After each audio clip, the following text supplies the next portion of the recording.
Olá, já voltamos aqui, são 6 horas e 32 minutos e vamos ao vivo novamente com o repórter Oliveira Júnior, que vai falar pra gente algo que pegou de surpresa todo mundo, viu? Oliveira, estávamos esperando uma dança das cadeiras aí no Tribunal de Contas de Mato Grosso e diz pra gente, não vai ter mais, houve alguma modificação aí no quadro? Explica pra gente.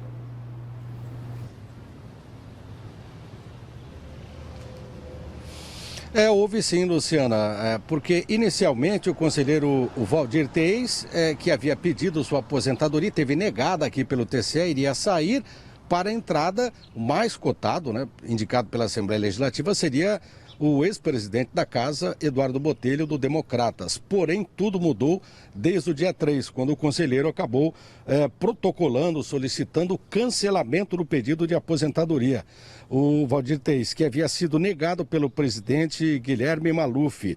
Mesmo com a negativa, Teis poderia solicitar um novo pedido desta aposentadoria, só que proporcionalmente, isso porque a negativa recaiu ao pedido de aposentadoria integral, sob a alegação de que faltariam alguns documentos necessários para ele deixar de ocupar uma das cadeiras. Valdir Teis entrou com pedido de aposentadoria no dia 16 de dezembro de 2020, por tempo de contribuição e pedindo o valor integral da aposentadoria, que é de R$ 35 mil.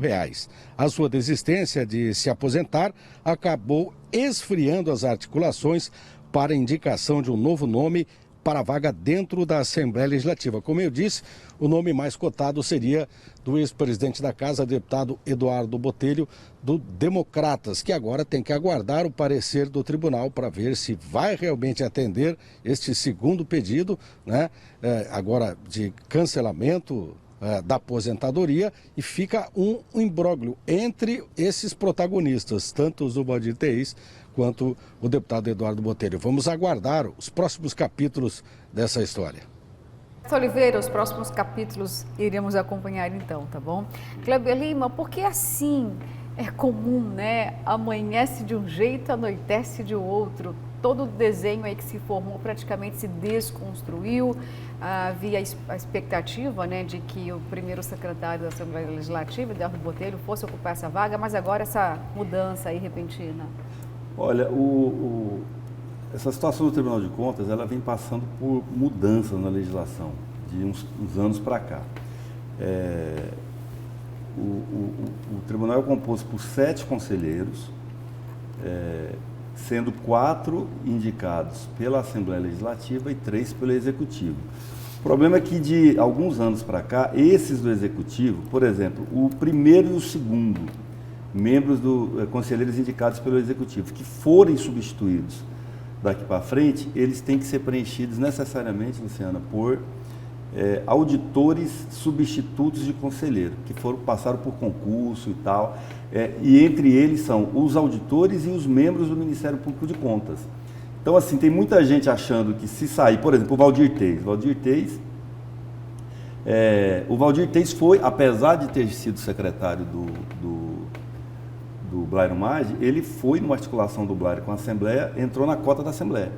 Então, ele pertence aos 4 passíveis da Assembleia indicar livremente ou por sugestão do governador, por qualquer outra coisa. Já o Walter Albano, o Antônio Joaquim, eu não consigo lembrar agora qual é o terceiro, que foi indicado pelo Executivo, se um deles se afastar, aposentar ou renunciar, aí os 2 primeiros para serem indicados seriam, pelo que está na legislação atual, membros das carreiras do Tribunal de Contas. Ou quem são esses? Ou os auditores substitutos, que também são em número de 4, mais os 3 membros do Ministério Público de Contas, né?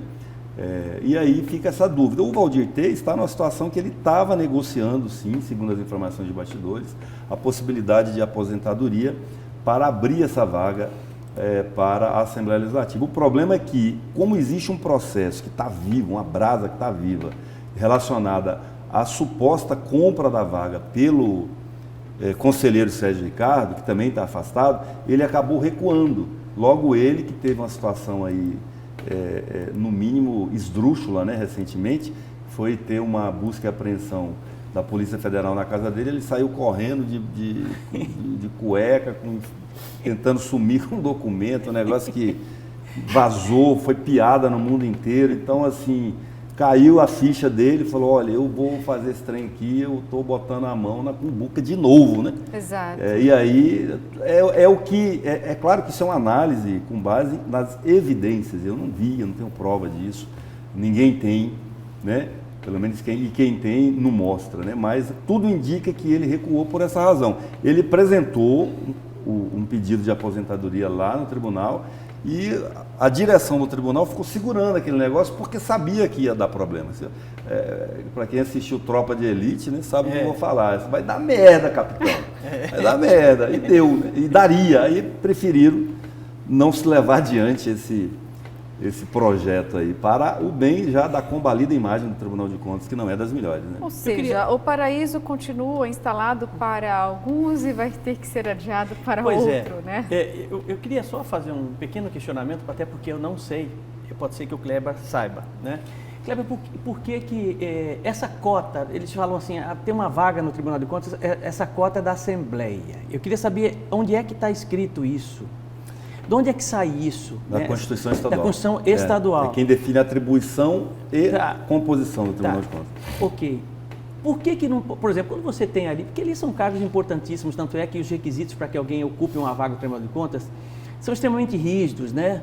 O histórico ilibado, né? É uma pessoa íntegra, honesta, que não tenha processos, enfim, que tenha um conhecimento notório em contabilidade, em direito. Todas essas regras que foram apontadas pelo Ministério Público à época da tentativa de posse do Guilherme Maluf, que depois aos trancos e barrancos conseguiu, né? Iam absurdamente na contramão desses requisitos fundamentais e ele acabou assumindo essa vaga, a meu ver, por questões políticas, né? Não tem condição. O sujeito que chega lá por mérito, por conhecimento, por estudo, né, e atendendo todos os requisitos, tudo bem, parabéns, né? Mas a minha pergunta é o seguinte: da própria sociedade civil, será que não tem ninguém com todos esses requisitos, com essa capacidade, realmente até muito mais preparado do que necessariamente um deputado? E por que não se faz isso? Por que não se tem um representante da sociedade civil para justamente ocupar uma vaga tão importante como essa de fiscalização? É algo que me deixa, eu não entendo, entendeu? Pode ser que eu estou falando uma bobagem, mas eu tenho dificuldade em entender exatamente isso. Eu resgatei aqui a informação que eu tinha esquecido. Os atuais membros, os 7 membros do tribunal hoje são Antônio Joaquim, José Carlos Novelli e Walter Albano, todos indicados pelo Poder Executivo. Salvo engano, todos indicados pelo ex-governador Dante Oliveira, e todos foram secretários de Estado e ou parlamentar, é o caso do Antônio Joaquim. Já os outros 4 são o Domingos Neto, né? Campos Neto, que chamava antes, aí ele pediu para mudar o nome, né? Mas é Gonçalo Domingos de Campos Neto, que ele tem o nome do avô, seu fiote. Sérgio Ricardo, Valdir Teis e o Guilherme Maluf, o atual presidente, todos indicados pela Assembleia Legislativa em diferentes momentos. E os auditores substitutos mais antigos, que estão ali na vez para poder ser indicados, se as vagas que surgirem forem do Executivo, são o conselheiro Luiz Henrique, o auditor, né, substituto Luiz Henrique, o Luiz Carlos Pereira e o Isaías, se forem as vagas pelo governo. O que o senhor pergunta, professor, pode, a Constituição permite, a indicação do Poder Executivo ou do Poder Legislativo.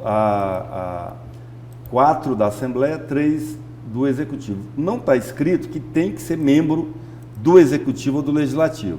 Eles têm o direito de indicar qualquer do povo, desde que preencham alguns requisitos, que tenham conhecimento técnico nas áreas de direito, administração, contabilidade, que tenham reputação e moral ilibada e que demonstrem interesse e sejam indicados, né? Então, assim, num certo sentido, os que são indicados são representantes da sociedade civil, porque não é uma corte que seja composta, não era, né, composta por concurso público, não é como é no judiciário. Então, quem chega a juiz tem que passar por concurso público, mas para chegar a desembargador não, é uma eleição que tem entre os próprios juízes, né?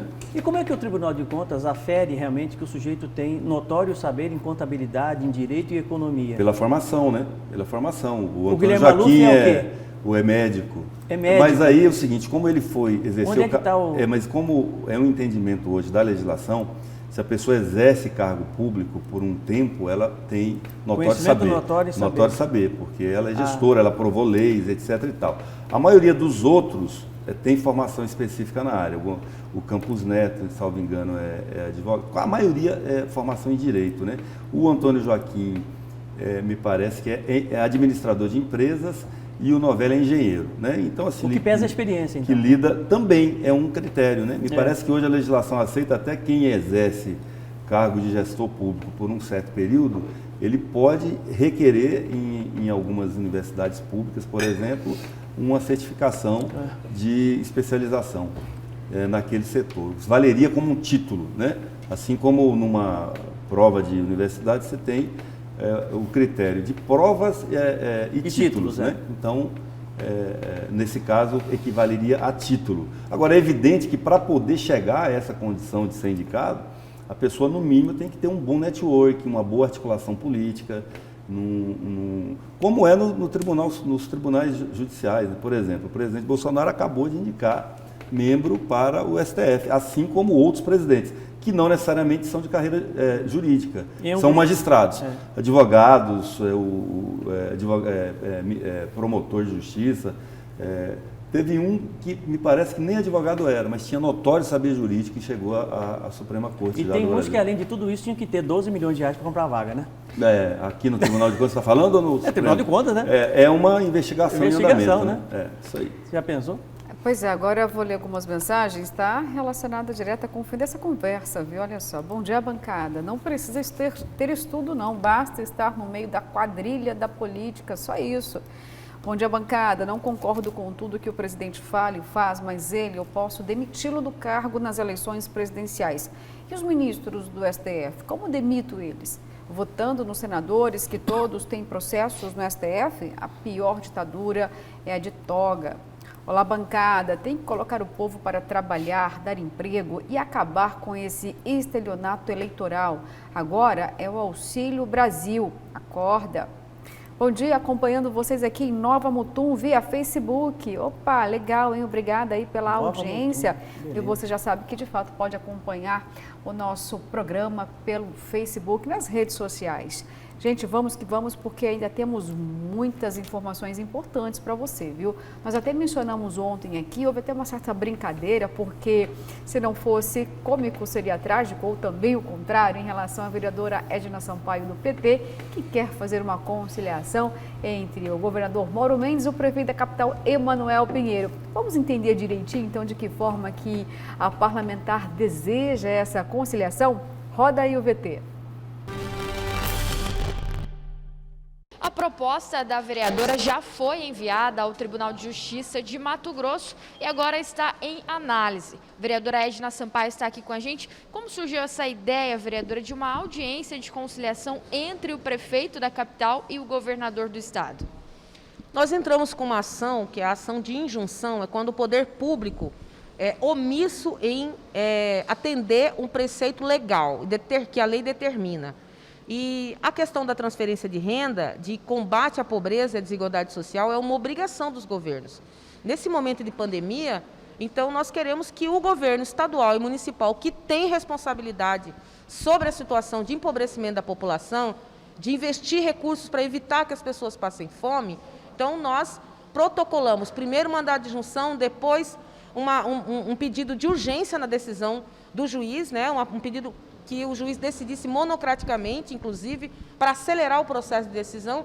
E agora nós pedimos, com a situação agravando cada vez mais, e a repercussão, inclusive, do empobrecimento e da fome aqui em Cuiabá, nós solicitamos uma audiência de conciliação. O que é isso? Nós queremos que governador e prefeito sentem para poder instituir uma política de transferência de renda para a população em situação de vulnerabilidade. Não é possível que as pessoas passem fome e o governador e o prefeito fiquem brigando o tempo inteiro, empurrando a responsabilidade de um e a outro, sendo que os dois são responsáveis pela ausência, pela omissão de socorrer os mais pobres nesse momento tão grave. Nós somos mediadores dos dois governantes. Nós somos um agente público que, vendo a situação de fome da população, deseja que os responsáveis façam um acordo sobre isso e ajam com urgência, porque nós não podemos ver a nossa população passando fome, tendo seus entes queridos mortos pela Covid-19, pela omissão,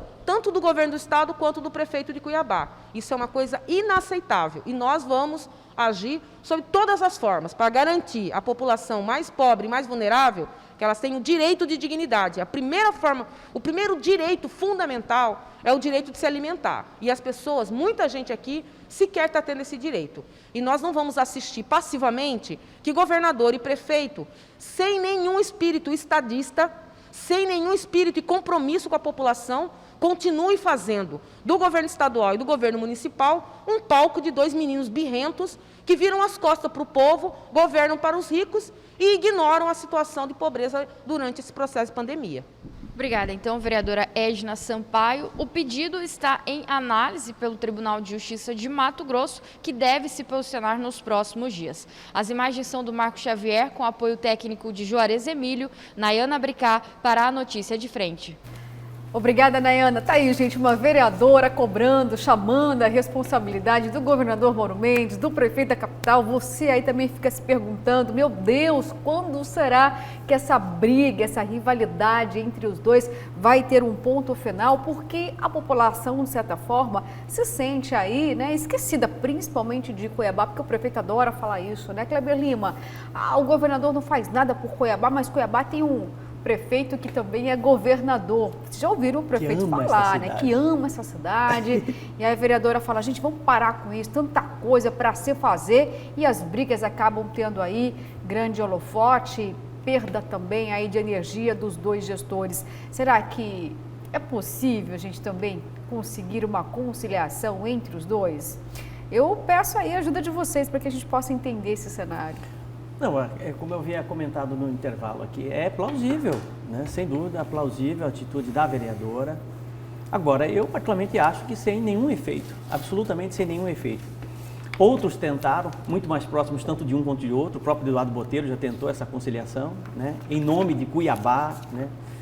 Para que realmente nós tivéssemos aí mais assertividade, mais harmonia nas ações de gestão, né? Mas infelizmente isso não aconteceu e não vai acontecer. Volto a reforçar a ideia de que são dois arianos extremamente vaidosos que vão ficar batendo cabeça um com o outro até 2022. Quando é que vai acabar isso? A eleição é em outubro do ano que vem, não é isso? Exatamente. Em outubro, quando acabar a eleição, acaba. Kleber Lima, a vereadora Edna, uma mulher pedindo compostura para os dois gestores. Faz bem, tá certa ela. A intenção é essa, né? É o que todos esperamos, né? Já cobramos daqui algumas vezes isso, que os interesses da comunidade precisam prevalecer. Em relação à Câmara também, Luciana, quero destacar aqui uma matéria do Jornal A Gazeta sobre a CPI dos medicamentos vencidos.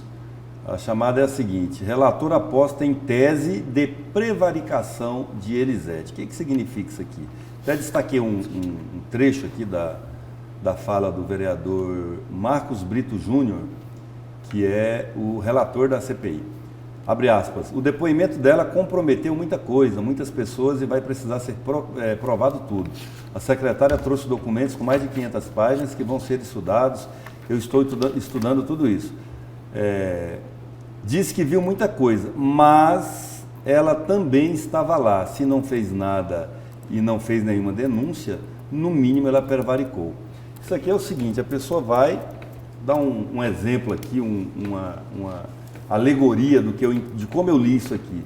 Você é assaltado ou furtado na sua casa, um ladrão invade a sua casa, rouba seu bujão de gás, rouba a sua televisão, o seu celular, o seu notebook e leva embora. Você fica uns 2 ou 3 dias com medo de ir na delegacia, porque você sabe que o bandido é ali da comunidade. Então você fica com medo de sofrer uma retaliação. Até que um dia você cria coragem e vai lá na delegacia e denuncia. Aí quem acaba preso, sabe quem é? Você, e não o bandido. É o que eu estou entendendo. É bem isso. Nessa situação aqui, é o fim do mundo, A secretária é a primeira pessoa que vai lá, entrega documentos, mostra evidências e aí estão querendo criminalizar a secretária. Aí, Câmara, fica difícil entender alguma virtude nesse comportamento do senhor, vereador Marcos Brito Júnior.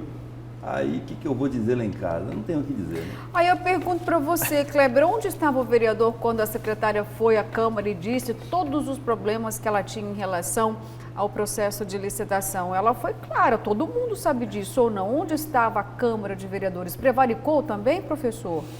Eu particularmente acho que o comentário do Kleber foi perfeito, a analogia foi perfeita, né?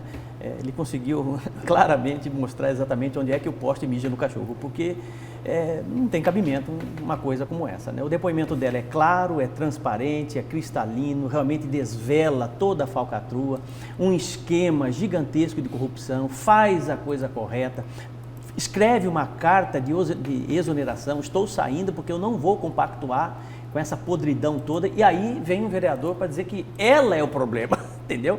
Ela é o problema. Você está entendendo a inversão de princípios e valores, né? Em uma situação como essa e muitas outras que nós presenciamos, né? Então eu particularmente acho que é algo que beira a esquizofrenia e ao ridículo quando um vereador se comporta dessa forma. Bom, gente, chegou o momento novamente de ler a sua mensagem aqui, que ela é muito importante, viu?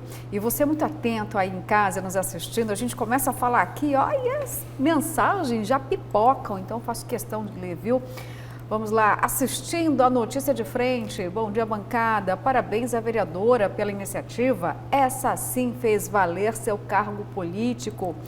Bom dia bancada maravilhosa, aqui Marlene Tortorelli, bom dia Marlene. Prefeito e governador são amiguinhos, só briguinha para enganar o povo, briga para a plateia e abraços por baixo dos bastidores, será? Bom, daqui a pouquinho a gente fala sobre isso, hein? Bom dia, bancada, essa vereadora do PT tinha que ter a posição de cobrar o prefeito. Onde está? Onde estão 130 milhões desviados da Covid pelo prefeito e sua turma? Eu acho que ela está querendo se esquivar da responsabilidade de cobrar o prefeito, que ela é aliada e tem cargos na prefeitura. Essa vereadora do PT quer Ibope. Olha só, gente, eu aqui só de todas as mensagens, você tem todo o direito de mandar, mas eu estou duvidando, viu, de que os dois gestores sejam amiguinhos. Já foram no passado, né? Mas aí, de fato, existe, né, Kleber Lima, né, professor, uma grande rivalidade entre os dois a todo momento. Se eu imaginar que isso tudo for um teatro, meu Deus, eu fui enganada, hein? Mas na política tudo é possível, o poder pelo poder tudo é possível. Eles se alinham por conveniência, por interesse, entendeu? Isso é fato. Para chegar até naquele ponto ali, para ser eleito, eles fazem qualquer coisa. E é exatamente isso que a telespectadora, o telespectador está dizendo. Nós já tivemos aí inúmeros casos na história da política mato-grossense do Brasil, de alianças completamente... com ideologias completamente contrárias, mas tudo para que realmente possam chegar ao poder. Isso é fato, né? Com certeza. Agora, gente, é uma coisa bem verdadeira que você em casa já percebeu, né, Kleber Lima? Todo vereador aí que levanta a bandeira da saúde, de mais fiscalização nessa pasta, ganha mais respeito da população, um novo olhar. Se a gente levantar, né, aqui toda a trajetória dos vereadores que realmente peitaram a saúde, vamos lembrar aqui de Abílio Júnior, por exemplo. Nós sabemos, né, os desdobramentos daquela investigação. Tem uma CPI dos medicamentos que tinha de tudo para emplacar e parece que ficou um pouco morna, mas eles dizem, não, a gente vai trazer um bom resultado. Tem a CPI do quadrilhão, e eu cito a CPI do quadrilhão justamente porque um telespectador encaminhou aqui, por que a Edna não investiga a saúde? Aí eu pergunto, não sei se até o momento a vereadora assinou lá a instauração da CPI do quadrilhão, que está difícil de emplacar, viu? 9 assinaturas seriam necessárias e apenas 4. A gente precisa fazer agora um levantamento para saber, né, que destino vai ter. Será que essa CPI vai acontecer? Não vai? Já que a população está cobrando, né? Que os vereadores investiguem todos os recursos federais para a Covid. Não acredito muito, não. Acho que eles vão usar o argumento de que precisa concluir essa aí primeiro, né? E vão procrastinar. famoso empurrar com a barriga. Poxa, empurrar com a barriga é o que você que está em casa, que precisa da saúde pública, não gosta de ouvir, porque é assim que o senhor sente, né? O poder público empurrando com a barriga enquanto o senhor está lá, né? Empurrando a sua dor. A intenção desses vereadores é boa. Esses vereadores da oposição de criar mais uma CPI do quadrilhão, ela é boa, é o papel do vereador, mas infelizmente, entendeu? Absolutamente não vai dar em nada, né? Eu acredito que não vai dar em nada. Vai dar em... Você quer o quê? Calabresa? Portuguesa? O que você quer? Entendeu? Eu nem como mais pizza. Não, já peguei até a giriza de pizza, viu, professor? Gente, olha só, eu vou chamar um destaque aqui do portal Gazeta Digital, porque inclusive também é manchete do jornal A Gazeta. Eu vou até pedir para o Kleber aqui, preparando a manchete, que eu vou ler aqui o destaque do portal. Violência doméstica. Psicanalista rebate versões de vice-governador. A psicanalista Sônia Mazeto, que também é coordenadora regional da PBW Brasil, entidade que empodera mulheres, saiu em defesa de Viviane e rebateu informações que supostamente atribuíram a culpa à ex-esposa do vice-governador Otaviano Pivetta. Em vídeo publicado em sua conta no Instagram, na tarde desta última segunda-feira, a psicanalista repercutiu uma medicação no dia em que foi vítima de agressão lá na cidade de Ipanema. Conforme noticiado pela reportagem, o episódio de agressão envolvendo Viviane e o vice-governador ocorreu no dia 7 de julho. Contudo, o caso só foi noticiado no final do mês, quando um laudo do Corpo de Bombeiros confirmou que a ex-esposa de Pivetta foi agredida.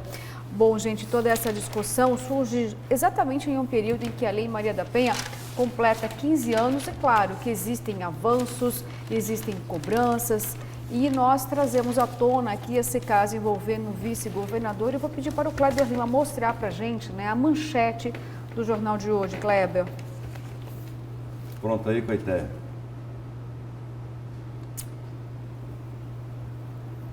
Ministério Público não arquiva inquérito que segue para a Justiça. Isso lá em Santa Catarina, né? O Ministério Público de Santa Catarina não aceitou o pedido do vice-governador Otaviano Pivetta para que o inquérito de lesão corporal leve, onde é acusado de agredir a esposa, Viviane Cristina Cavamoto, seja arquivado. No parecer assinado pelo promotor de justiça Luiz Mauro Franzoni Cordeiro, o MP pede declínio de competência para que o caso seja analisado pelo Tribunal de Justiça de Santa Catarina. Esse é o destaque. E sobre esse caso eu vou esperar mais informação. Eu acho que opinião sem informação é leviandade, né? Então, como é um caso assim, o que nós tínhamos de informação disponíveis, já processamos. Eu, particularmente, me sinto necessitado de ter mais informações para poder analisar. Não dá para inventar ou imaginar o que foi que aconteceu, né? Eu espero, sinceramente, ter mais informações. As que eu tenho foi o Pablo que trouxe. Fez um show de cobertura nesse caso até agora. Mas depois disso eu vi um monte de ilação, muito de parece, eu acho. E aí já estamos no campo já da literatura, já não é mais no campo do jornalismo, né? Jornalismo é fato. Quero destacar aqui, aproveitar o Coité ali, se ele ainda tiver, para destacar uma outra matéria aqui do jornal A Gazeta de hoje, que é o seguinte, que é aqui, Coité. Operação Sangria, juiz retira proibições da RUARC. O ex-secretário de Saúde de Cuiabá, RUARC Douglas Correia, os médicos Luciano Correia Ribeiro e Fábio Liberali e mais 4 réus da ação oriunda da Operação Sangria, que investiga fraudes e desvios na saúde de Cuiabá, conseguiram liberdade provisória pela Justiça Federal. A decisão é do juiz Paulo César Alves Sodré, da 7ª Vara Federal de Mato Grosso, que retirou todas as medidas cautelares da suposta organização criminosa que atuou para desviar dinheiro público da capital. É a notícia de hoje aqui, também assinada pelo Pablo Rodrigo. E falando em saúde, né, Kleber Lima, a gente está falando aqui, né, professor, sobre a CPI, os medicamentos, a do quadrilhão que não emplaca, os recursos aí federais, e aí existe até o pedido do senador Marcos Rogério do DEM para que 3 ex-secretários aqui do prefeito da capital compareçam à CPI, e a gente vê uma notícia como essa aí. O que a gente pode ter nesse momento de reflexão? Há poucos dias atrás nós demos aí Silval Barbosa, né? Certo? Silval Barbosa sem restrições, RUARC sem restrições, né? Éder Moraes sem absolutamente restrições, no máximo tornozeleira eletrônica, né? Esse é o Brasil, vou falar o quê? Vou falar o quê? Né? Um escândalo gigante na saúde, nós acompanhamos isso de perto, né? Inúmeras operações nós temos no estado do Mato Grosso feitas pela Polícia Federal, né? Pela Justiça, enfim. Né? E o resultado que você vê ao longo do processo é exatamente esse. Passa-se 1, 2, 3 anos no máximo, né? Quando se tem uma prisão, a prisão é momentânea, é temporária e realmente isso reforça sobretudo a impunidade em nosso país, o que é simplesmente lamentável. Né? Tá certo. Ok, Kleber Lima? É só destacar para o nosso telespectador que no caso do Buarque, ele é diferente do caso do ex-governador, que ainda não foi condenado, né? As restrições eram cautelares, eram liminares preventivas e tal. Ele ainda não foi julgado, o Silval foi. Agora o que a gente espera é a celeridade da justiça, né? Do poder judiciário não sentar em cima. Bom, gente, vamos para um rápido intervalo, voltamos daqui a pouquinho falando mais ainda sobre saúde, viu? Eu, se fosse você, continuava aqui.